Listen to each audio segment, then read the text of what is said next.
हाल ही में यूपी में हुए उपचुनाव के नतीजों ने सबको चौंका दिया।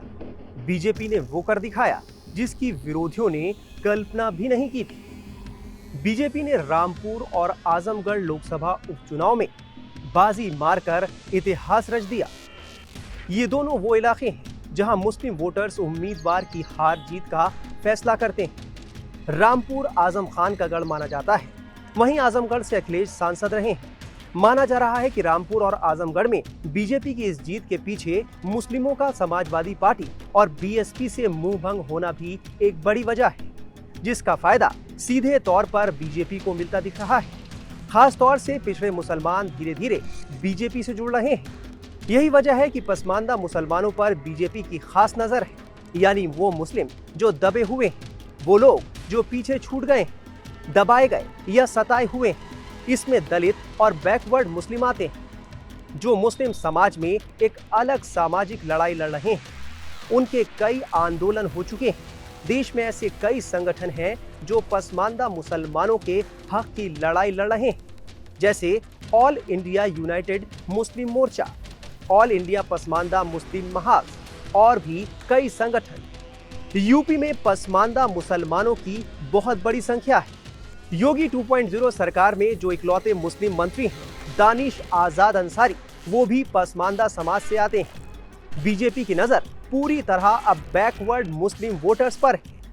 हाल ही में तेलंगाना में हुई बीजेपी राष्ट्रीय कार्यकारिणी की बैठक में पसमानदा मुस्लिम समाज पर फोकस करने की रणनीति बनाई गई। यूपी के बीजेपी नेताओं को प्रधानमंत्री मोदी से वोट बैंक बढ़ाने का नया मंत्र मिला है। ये मंत्र मुस्लिम समाज में पिछड़े माने जाने वाले पसमानदा मुसलमान को पार्टी से जोड़ने का है। बीजेपी इसे बड़े मौके के तौर पर देख रही है। पीएम मोदी ने पार्टी को मुस्लिम समुदाय में अपनी पकड़ बनाने के लिए स्नेह यात्रा शुरू करने का लक्ष्य दिया है। बताया जा रहा है कि बीजेपी के प्रदेश अध्यक्ष और योगी सरकार में कैबिनेट मंत्री स्वतंत्र देव सिंह ने राष्ट्रीय कार्यकारिणी की बैठक में एक प्रेजेंटेशन दिया है। उन्होंने बताया कि बीजेपी की इस जीत में मुस्लिम मतदाताओं का भी योगदान रहा। इस दौरान प्रधानमंत्री नरेंद्र मोदी की तरफ से बड़ा सुझाव आया। पीएम मोदी ने कहा कि अल्पसंख्यकों में जो वंचित और कमजोर तबका है, उन तक भी पहुंच बनानी चाहिए। बीजेपी की प्लानिंग है कि आर्थिक रूप से पिछड़े इस समाज को बीजेपी के साथ जोड़ा जाए और इसके लिए इस समाज के भीतर केंद्रीय और राज्य सरकार की कल्याणकारी योजनाओं की पहुंच बनाई जाए, ताकि सरकार को लेकर भी उनके मन में एक इमेज बन सके। माना जा रहा है कि इस रणनीति के तहत बीजेपी यूपी में इस समुदाय में पैड बनाकर विपक्ष की कमर तोड़ने की तैयारी में है। बीजेपी अगर इस लाइन पर आगे बढ़ते हुए सफलता हासिल करती है तो यूपी ही नहीं, देश की सियासत के लिए ये गेम चेंजर साबित हो सकता है। बता दें कि यूपी में शुरू से ही मुस्लिम वोट बैंक की सियासत देखने को मिली है। कभी ये वोट बैंक कांग्रेस का आधार माना जाता था, लेकिन धीरे धीरे कांग्रेस से इसका मोहभंग हुआ और समाजवादी पार्टी, बहुजन समाज पार्टी जैसे दलों में ये बंटने लगा।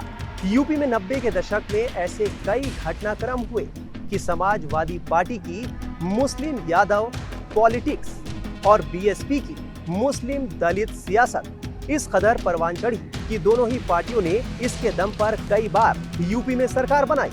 हालांकि मुस्लिम समुदाय अपने को ठगा ही महसूस करता रहा। वहीं बीजेपी सबका साथ सबका विकास के नारे पर अमल करने का दावा करती है। बीजेपी की कोशिश है कि कांग्रेस, समाजवादी पार्टी और बीएसपी से मोहभंग हो चुके मुसलमानों को अपने पाले में ला सके। तो इसी तरह की तमाम खबरों के पीछे की खबर जानने और समझने के लिए आप बने रहिए टाइम्स नाउ नवभारत के डिजिटल प्लेटफॉर्म के साथ। खबरों के पीछे की खबर पहुंचाते हैं हम, आपकी आवाज को मुद्दा बनाते हैं हम। टाइम्स नाउ नवभारत को यूट्यूब पर लाइव देखिए, सब्सक्राइब करिए और बेल आइकन जरूर दबाइए।